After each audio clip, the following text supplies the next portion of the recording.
Bonjour tout le monde, on va commencer notre présentation. Il s'agit de soft skills. On doit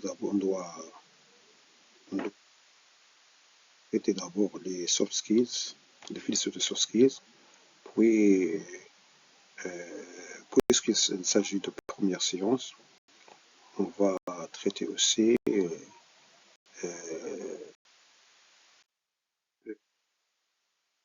on va commencer d'abord par la définition de soft skills. Les soft skills ou les compétences comportementales et sociales. Les soft skills sont des qualités et des compétences comportementales et sociales ou compétences transversales ou des compétences douces.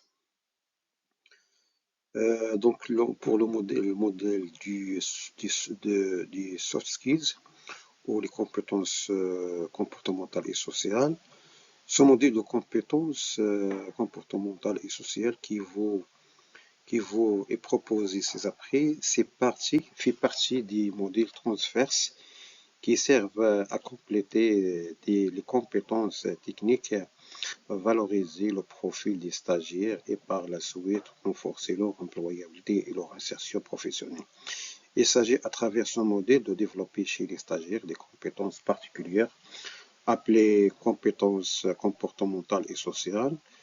Donc, ce sont les soft skills. Tout d'abord, pour les hard skills, il y a aussi les hard skills. Ce sont des compétences académiques et techniques que l'on acquiert au cours de la formation.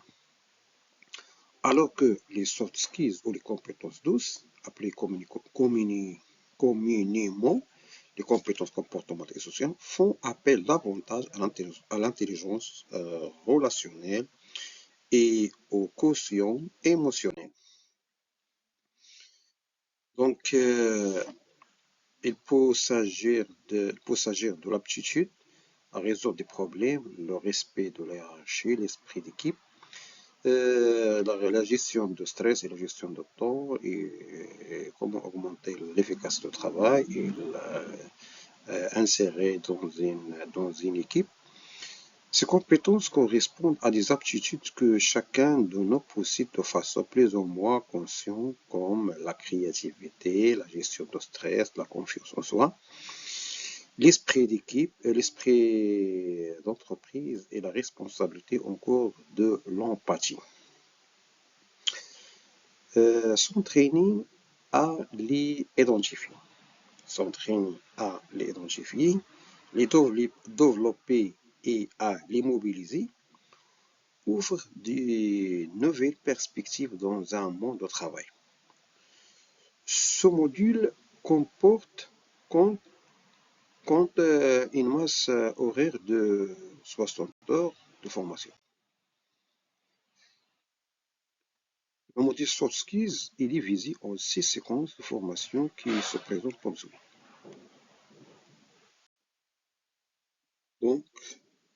Donc on va continuer.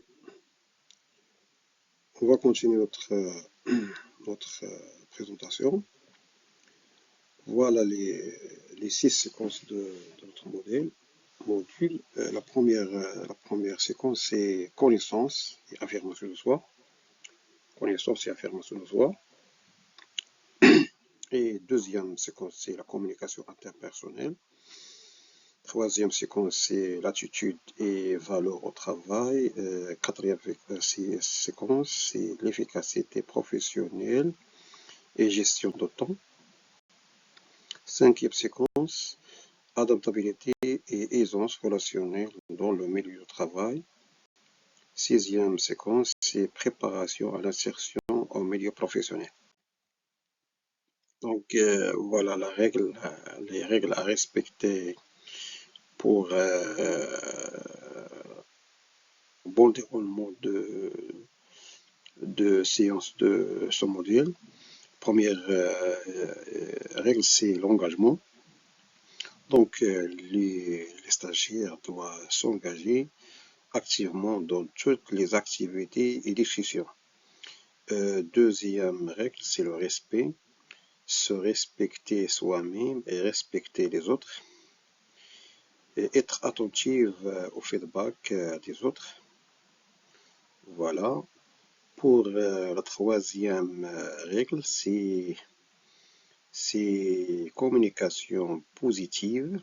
Communication positive, être écouter les autres et éviter les jugements de valeur. Participer et prendre la parole. Participer et prendre la parole. Pour la quatrième règle, c'est professionnalisme. Se comporter comme si vous étiez au travail. Se comporter comme si vous étiez au travail. Être à l'heure et éteindre votre téléphone portable. Et pour la cinquième règle, c'est l'apprentissage. Donc apprendre et poser des questions pour clarifier votre compréhension. Donc voilà l'arbre de compétences comportementales. Le premier pilier, le premier pilier, c'est la communication, c'est la connaissance de soi et l'affirmation de soi. C'est la base, connaissance de soi, mes points faibles et mes points positifs et points faibles et positifs. Connaissance de soi et l'affirmation de soi. Deuxième pilier, deuxième élément, c'est la communication interpersonnelle. Et le troisième élément de comportement de soft skills, c'est l'attitude et valeur au travail. L'attitude et valeur au travail. Pour le quatrième élément de soft skills, c'est l'efficacité professionnelle. Et pour le cinquième élément, c'est l'aisance relationnelle au milieu professionnel. Donc pour la première séquence, connaissance et affirmation de soi. Donc on a deux éléments, deux objectifs pédagogiques.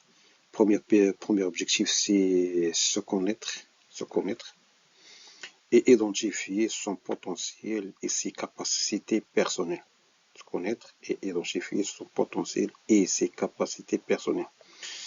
Deuxième élément, c'est renforcer l'estime et la confiance en soi, affirmant ses idées et points de vue. Voilà. Première séance, c'est se connaître et identifier ses qualités et ses limites comportementales. Pour la deuxième séance, c'est accepter les autres et être en harmonie. Accepter les autres et être en harmonie, s'affirmer avec respect et se respecter soi-même. Mesurer le propre niveau d'affirmation de soi et surmonter ses peurs dans ses relations et exprimer une demande ou un refus et utiliser les mécanismes de l'affirmation de soi. Pour la troisième séance sera développer son assertivité. Pour les objectifs pédagogiques, s'initier au comportement assertif. On va voir après c'est quoi l'assertivité et le comportement assertif. Et développer une attitude assertive. Donc, une introduction pour notre séquence. La perception que nous avons de nous-mêmes nous limite et nous empêche souvent d'utiliser notre plein potentiel. Revisiter qui nous sommes, nos valeurs, nos modes de perception, nos points forts et nos axes d'amélioration nous permet de retrouver l'estime, confiance et l'affirmation de soi. Avoir confiance en soi, c'est avant tout percevoir qu'on peut faire. Avoir confiance en soi, c'est avant tout percevoir qu'on peut faire face aux défis du quotidien. C'est avoir confiance en sa capacité à penser, à apprendre, faire des choix, prendre des décisions, s'adapter aux changements, à confiance en soi est un gage d'épanouissement personnel et professionnel. C'est une aide précieuse pour être à l'aise dans ses relations. C'est aussi un levier fondamental pour atteindre les objectifs fixés par nous-mêmes ou par les autres. Une suite de notre introduction, cette confiance est intimement liée à l'estime. Là, cette confiance est intimement liée à l'estime que nous portons. Pour développer une confiance authentique, nous avons donc besoin de connaître celui ou celle que nous sommes vraiment et de nous réconcilier avec il ou avec elle. La confiance en soi est l'élément pilier pour plus de réussite. Avec plus de confiance en soi, on peut parvenir à plus d'aisance sociale, plus de relations, plus de réussite et plus de projets, plus de bonheur dans la vie et dans le travail, plus d'optimisme et plus plus d'estime des autres, estimer les autres. Se connaître et identifier son potentiel et ses capacités personnelles. Plus nous maîtrisons la connaissance de soi, pour nous serons en mesure de gérer notre propre comportement et plus nous pourrons adapter notre comportement aux différentes circonstances. Connais-toi toi-même, disant Socrate, une simple phrase dont le sens a évolué, mais qui résonne aujourd'hui comme un des fondements de développement personnel. Mais qui résonne aujourd'hui comme un des fondements de développement personnel. La connaissance de soi, c'est la capacité d'un individu à connaître soit sa personnalité, la construction de sa personnalité et en d'autres termes de son identité. Se connaître et identifier son potentiel et ses capacités personnelles. La connaissance de soi, c'est l'acceptation de qui nous sommes. L'acceptation de qui nous sommes et le fait de jouer de cette définition pour avancer dans la vie. La connaissance de soi adoptée quotidiennement. Adopter quotidiennement devrait nous permettre de ne plus recommencer à nos erreurs, d'apprendre de ces dernières, et donc de percevoir l'échec comme une source d'apprentissage. En réalité, la connaissance de soi est un processus lent, quotidien et naturel. Se connaître et identifier son potentiel et ses capacités personnelles. Comment faire une connaissance de soi, méthodologie et conseils. Accepter le fait qu'on ne connaît pas. Pour apprendre à se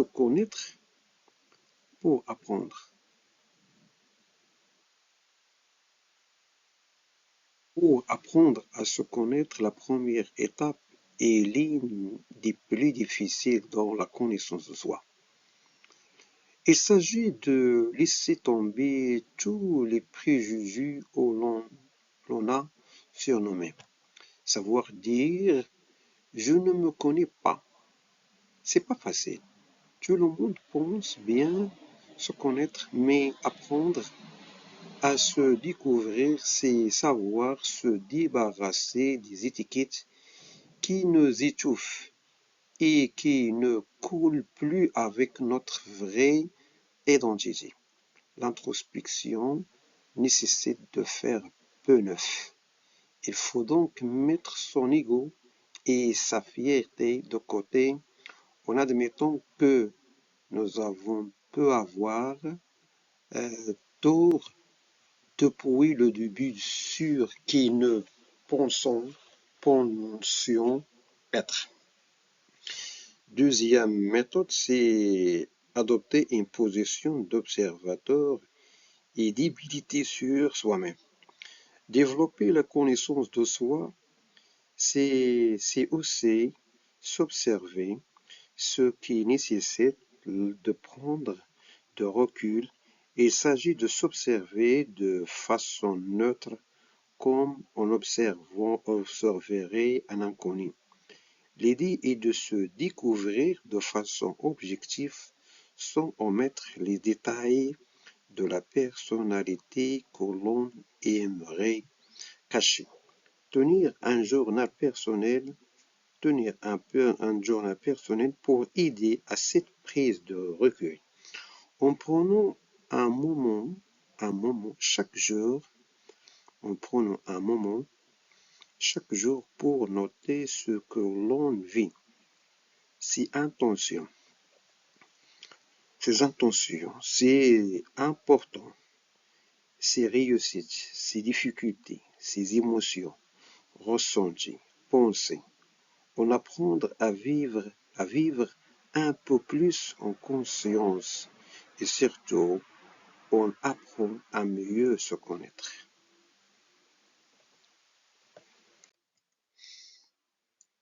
La troisième méthode, c'est passer de temps seul avec soi-même. Oui, pas de secret. Pour apprendre à se connaître, il ne faut pas craindre de se retrouver face à soi-même. Savoir rester avec soi, c'est prendre le temps de s'analyser avec bienveillance et de prendre conscience de son chaos intérieur, état global de désordre, absence de sens ou de direction, mais aussi de son potentiel. Comme l'explique Nietzsche, il faut apprendre à rester seul avec soi-même et descendre dans les abysses de notre personnalité, là où personne n'est encore allé.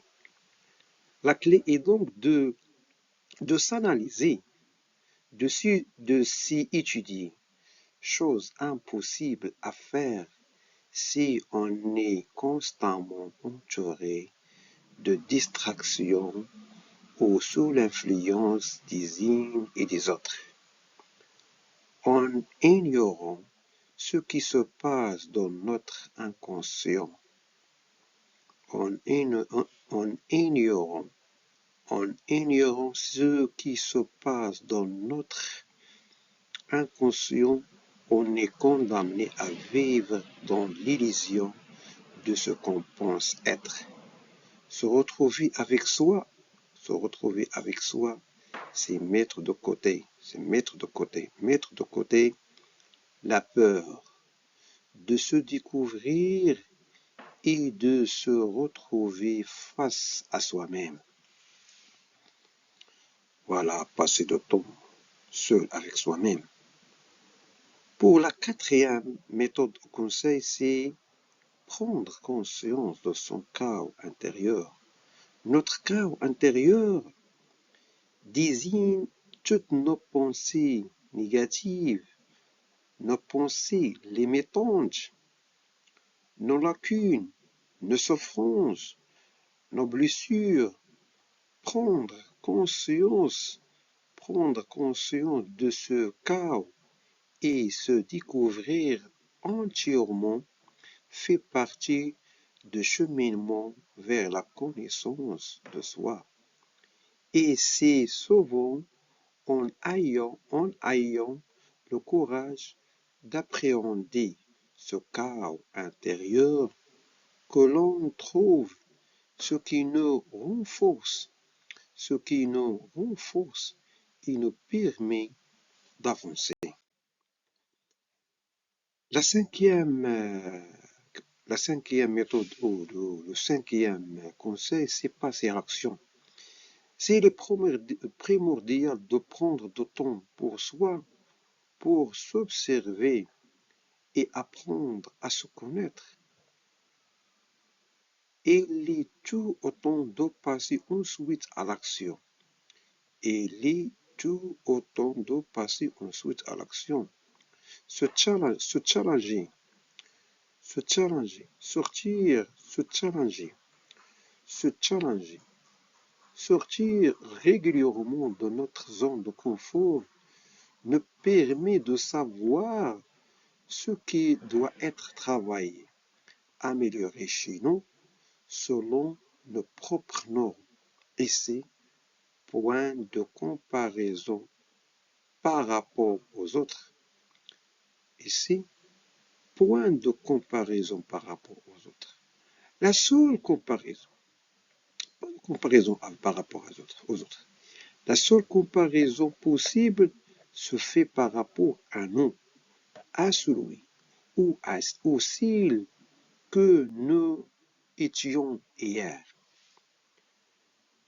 La connaissance de soi demande donc beaucoup d'assiduité. Elle commence par l'écoute de soi, de ce qu'on ressent,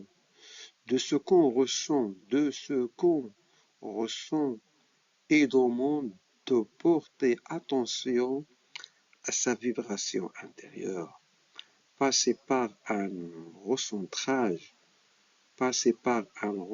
sur soi et se poursuit par des défis de quotidien. Pour la sixième conseil ou pour la sixième méthode ou le sixième conseil, c'est se reconnecter à soi. Se reconnecter à soi grâce à des outils efficaces. Certaines pratiques font être d'une aide précieuse dans notre démarche de reconnexion à soi, pour apprendre à être à l'écoute de soi, des messages de son corps et de son corps plutôt que son mental. Et l'on y existe beaucoup, mais nous avons choisi d'évoquer ici celle qui nous aide le plus au quotidien. La méditation, véritable philosophie de découverte, d'écoute de soi et de connexion à notre monde intérieur. Ces nombreux bénéfices ne peuvent que nous inciter à une pratique régulière, ce qui nous permettra de maintenir ce lien avec notre intériorité. Affinons ainsi notre connaissance de nous-mêmes. La sophrologie est notre porte d'accès à la connaissance de soi, à la découverte de son corps, de ses émotions, sans jugement, avec bienveillance. Le yoga, voie de connaissance de soi qui passe par le corps, le souffle et l'esprit. Cette pratique, issue de la philosophie indienne, a des effets bénéfiques en profondeur sur le plan physique comme sur le plan mental. Donc voilà un travail à faire. Donc se répartit sur groupe de travail de 5 personnes. Chaque groupe traite un élément de compétence. Le premier groupe va